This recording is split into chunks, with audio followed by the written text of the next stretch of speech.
Naharap sa reklamang graft si Cotabato Governor Emelu Talino Mendoza kaugnay na umano'y illegal na pagbili ng gasolina gamit ang pondo ng gobyerno noong 2010. Sa statement na inilabas ng Office of the Ombudsman ngayong araw, sinabi ni Ombudsman Conchita Carpio Morales na merong nakitang probable cause o sapat na batayan para kasuhan si Mendoza ng 3 counts ng paglabag sa Graft and Corrupt Practices Act.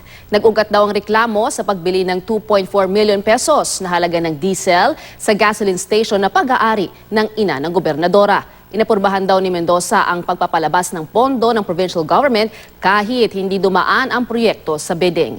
Ginamit daw ang diesel ng isang grader, 4 na dump truck, para sa 2 araw na road rehabilitation project. Depensa ni Mendoza sa ombudsman, tanging ang gasoline station lang ng kanyang ina ang pumayag sa credit term request ng provincial government.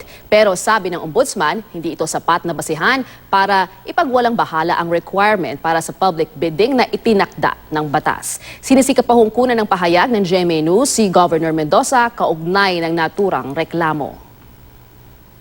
Ako po si Lala Roque. Magandang umaga.